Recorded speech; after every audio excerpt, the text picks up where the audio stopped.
Nos encontramos con el doctor en psicología deportiva, Javier Araiza. Javier, muchas gracias por darnos esta oportunidad y este tiempo para poder hablar de este tema tan importante. ¿Cómo estás? Gracias a ti, Alberto. Vamos a platicar y vamos a compartir estas ideas que pienso que la gente tiene que saber. Fíjate que justo para dar como una intro de este tema, creo que traemos un tema bien interesante acerca de el aficionado, principalmente en el fútbol mexicano, ¿no? Creo que en el fútbol mexicano a veces se llega hasta salir un poco de control el tema de la afición, ¿no? Porque llega a haber violencia, hemos tenido ejemplos bastante fuertes de violencia, y creo que también todo esto deriva acerca de la psicología de una persona, ¿no? Y justamente por eso queremos hablar contigo de este tema, ¿no? ¿Cómo ves este tema? Me parece interesante. Hemos investigado a lo largo de estos años la psicología del aficionado, y que me traigas este tema me parece muy interesante porque lo vamos a exponer.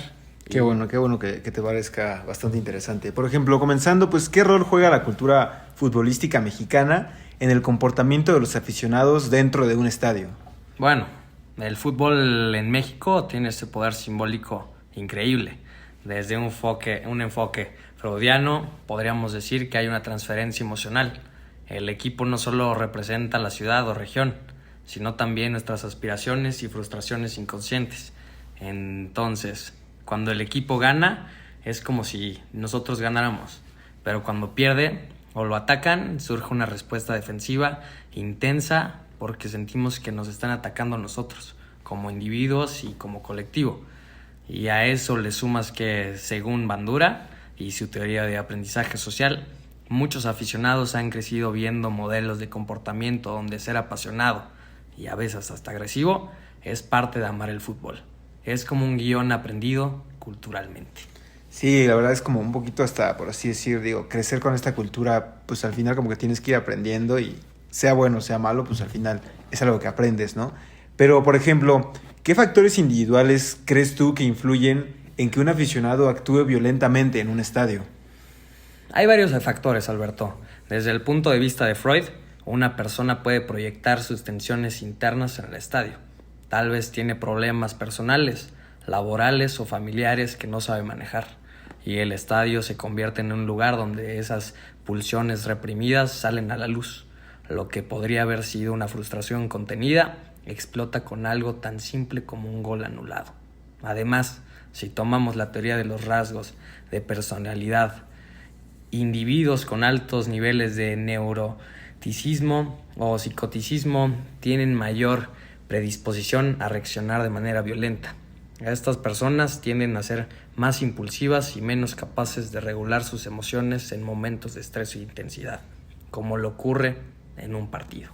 Claro, es bien interesante esto. Y por ejemplo, ya hablando más de aspectos generales, pues ¿cómo afecta el comportamiento de las masas a las decisiones individuales de cada aficionado?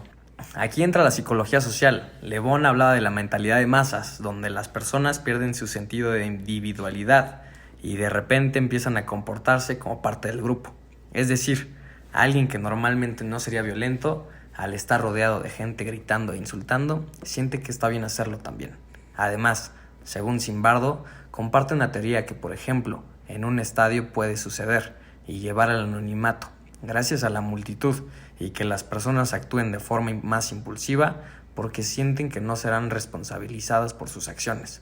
El clásico, si todos lo están haciendo, ¿por qué yo no? Claro.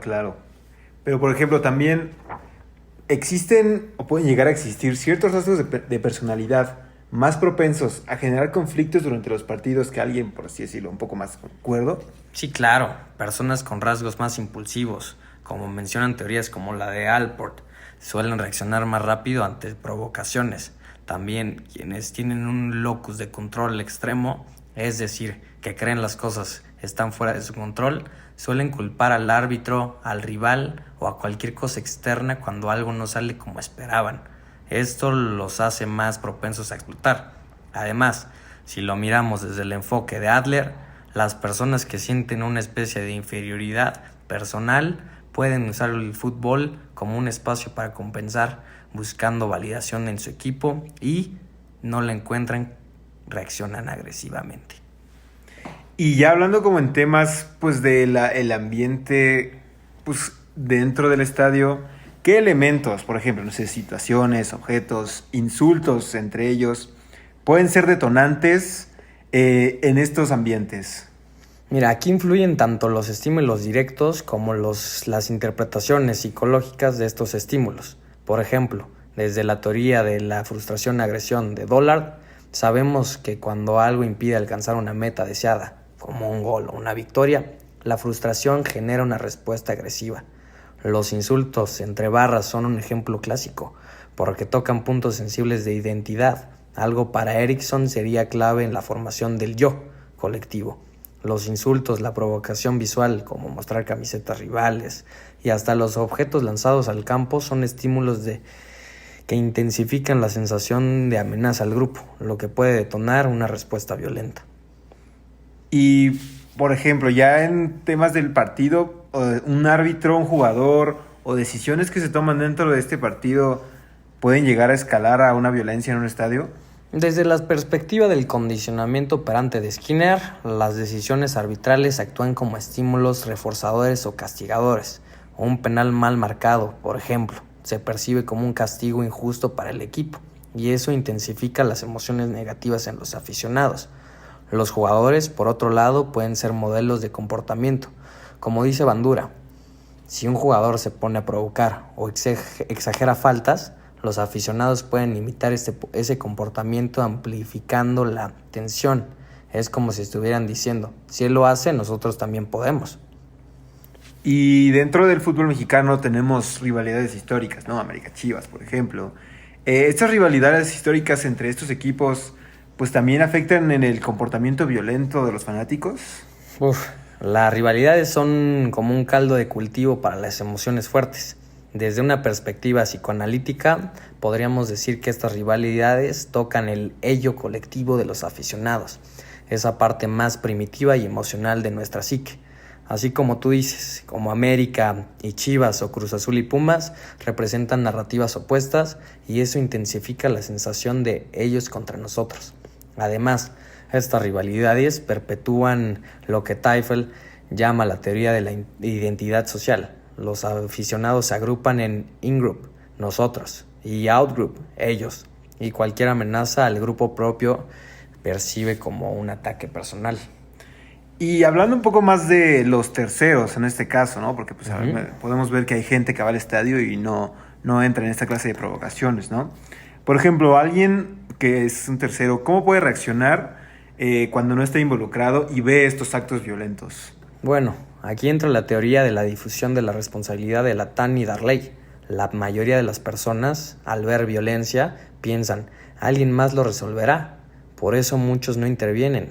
Sin embargo, si alguien da el primer paso y calma la situación, otros tienden a seguir ese ejemplo. Es un efecto de contagio, pero positivo. Claro, claro. ¿Y qué crees que lleva a una persona tranquila a unirse a un acto violento en el calor del momento? Es fascinante, aquí es donde la teoría de la desindividuación de Zimbardo vuelve a ser clave. Es el calor del momento, el anonimato, la adrenalina y el ruido que hacen que la persona sienta que no hay consecuencias para sus acciones. Incluso, alguien tranquilo puede perder el control si el grupo lo valida. Es como si el grupo les diera permiso de actuar de formas que normalmente no lo harían. Claro, y desafortunadamente en el fútbol mexicano pues sí hemos tenido momentos bastante tristes y bastante trágicos. La verdad hemos tenido, por ejemplo, el caso de Querétaro Atlas, ¿no? Fue un caso muy, muy complicado y que en base a todo lo que me estás platicando, pues fue creciendo y se fue incrementando, ¿no? Empezó como una pequeña riña que acabó en una tragedia, ¿no? Y así, pues desafortunadamente tenemos más ejemplos, pero ahora con toda esta información que ya nos has dado, la verdad es que tenemos bastante idea de por qué sucede y en qué situaciones puede suceder, ¿no? Al final, desafortunadamente, seguirá pasando. Obviamente tenemos que tener en cuenta que pues la seguridad tiene que incrementarse y todo eso. Eso desafortunadamente no nos corresponde a nosotros. Pero bueno, igual agradecerte por todo esto que nos has platicado ahorita. La verdad creo que es información muy, muy importante que nos va a servir a todos los que nos gusta este deporte. Y queremos tener siempre como esa confianza de ir al estadio y que vamos a estar bien, ¿no? Entonces, muchas, muchas gracias por el momento, por el tiempo que nos has dado. Y bueno, seguiremos en contacto. Muchas gracias. Muchísimas gracias a ti, Alberto. Nos estamos viendo. Muchas gracias. Y bueno, esto ha sido todo. Muchísimas gracias.